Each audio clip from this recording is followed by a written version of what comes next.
Welcome back to another book review.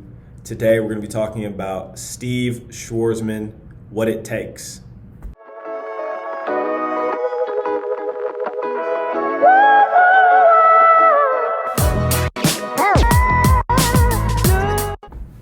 For those of you unfamiliar with Steve, he is the co-founder and CEO of BlackRock. Steve is a well-renowned investor and business leader, and I ran across his book the other day while traversing Barnes and Nobles and saw it, one of the display books, and instantly recognized Steve and knew that I wanted to read this book because I'm of the belief that anytime someone in your field of study or area of interest who is renowned and has had an accomplished career publishes a book, especially an autobiography, you should probably read it because they have a lot of knowledge to share. And Steve did not disappoint in terms of his conveying of a very learned life, a very exciting life. What I really liked about Steve is that he comes from a very humble background, right? His parent or his dad owned I think a carpet company, maybe it was a carpet cleaning company in Philadelphia, and he talks about his time growing up. He talks about his young experiences or early experiences in life on the track team and different people he met, particularly a young African-American guy who had a clear enough impact on Steve's life that he wrote about him in his book. Steve went on to, I actually forgot where he went to college, but he did run track in college. He eventually finds himself at the Harvard Business School, and he talks about in the book, having some self-doubt during that time in his life about whether he was doing the right thing. And there's so much that I could really say about Steve's book, right? This is a guy who crosses political divides. This is a guy who really sees the world in a global perspective and has led the way in how we think about education. And his Schwarzman scholarship, which for those of you guys who don't know, is sort of like the Rhodes Scholarship, if you could have equivocated this to that, except for like China, so studying in China. And yeah, I'm just going to talk about some of my favorite parts of the book, right? Because what I really enjoyed the most about this book is that you learn just how normal Steve is. And what I mean by that is it's oftentimes that we look up to people who have achieved a certain level of business success, and we start to forget where they came from, and we oftentimes forget sort of their own experiences, and that at some point they were the small minnow, right? And what's really cool about Steve is he talks about the early parts of his life. I'm going to start flipping now to the book. My favorite chapter is on page 105. And actually just sort of, the title of the chapter is called Call, Then Keep Calling, right? And I'd say the chapter before this chapter and the chapter after this chapter are really when Steve is talking about him starting BlackRock. He had a good career in mergers and acquisition, then he decided to branch off for himself. And he talks about how the persistence that it took, and you just realize like he got stood up by clients, he was cold calling people, and you just can't imagine like Steve doing these sort of things, but like that's what he was doing when he started his company, right?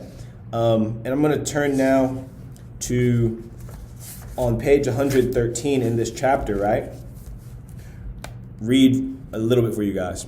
When I began my career, I was like most other ambitious young people. I believed success was achieved in a straight line. As a baby boomer, I had grown up seeing only growth and opportunity. Success seemed a given, but working through the economic up and downs of the 1970s and early 80s, I had come to understand that success is about taking advantage of those rare moments of opportunity that you can't predict but come to you provided you're alert and open to major changes.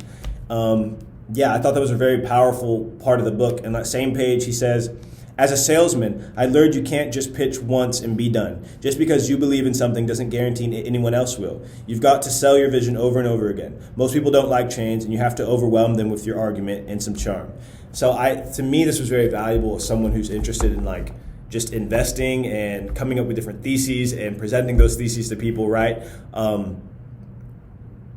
It just goes to show you like he has how he thinks about things, how careers can be built on moments of opportunity and seizing those opportunity. It was also cool to hear him talk, kind of self-reflect on his privilege as a boomer who's only seen growth, right? Like that's takes a humble person to acknowledge like the opportunity and time in which you were born, right? So I don't want to make this video too long, but what's really interesting about Blackstone, right, is Steve was he was the first public company that the People's Republic of China invested in, right? And he talks about one time when he lost a lot of money for the Ministry of Finance, or whatever the equivalent is in China. He's flying to China and he's like freaking out in his head, like, I just lost this dude's money, I'm about to have to go there.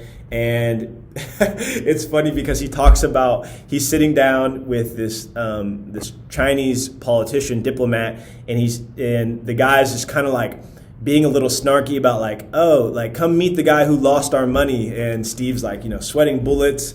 And he has to explain, kind of what's going on. And he did his background research on this diplomat, and he learned that this guy came from, I think it's like I think it might have been President Xi, or like Xi's right-hand man, right? Someone very high up. And he finds out that he's a farmer by trade, or by birth, and he's like, oh, it's we're very much like a farmer. We invest in the long term. You have to take the long term outlook with us, because he just lost his dude's money. And this guy says, oh, come meet Farmer Schwarzman. Like, come meet, like, starts introducing him as Farmer Schwarzman. And so it's just really funny to like think like, man, this guy has achieved so much, and especially just opening up the world to the bridging the divide between the East and the West. Like, this guy is absolutely a leader in that realm. And so it was just one of those really cool moments where you just think like the world moves by people, right? And like people interacting with other people. And yes, it was cool. You got to see photos of Steve. I really like I said, you see him hanging out with Obama. You see him hanging out with is this Bush? No, you see him hanging out with Trump. You see him hanging out with President Xi. I also have to say, he talks about his kids a little bit, and he's very proud of his kids, and clearly loves them deeply. But I'm gonna obviously this book is riddled with advice. I'm gonna talk about a couple different quotes that I thought were really cool, but I want to focus really on one little instance in particular that I thought was most interesting to me and just most insightful at this time in my life. And this comes on page 144. Steve says, most public and private investors buy too early and underestimate the severity of recessions. It's important not to react too quickly. Most investors don't have the confidence or discipline to wait until a cycle fully plays out. These investors suffer by not maximizing the profit they would have otherwise made by executing the same idea at a later point. This very much reminded me of my Bitcoin investment in early 2017 or late 2017 and into 2018. Being a young investor, like, I hadn't really figured out how market cycles, right? And I'm still learning about cycles and how human psychology necessitates cycles and buying at the right time, right? These are just like lessons, and I'm just reading and I'm reflecting.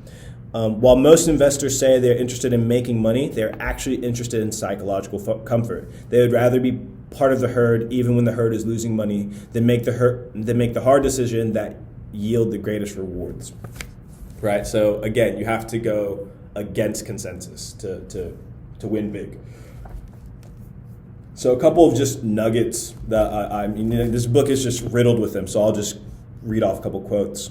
Page 69. The fix I found was to focus on my breathing, slow it down and relax my shoulders until my breaths were long and deep. The effect was astonishing. My thoughts became clearer.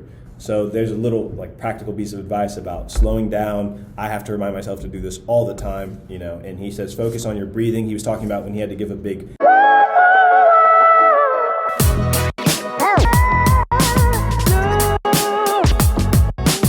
law.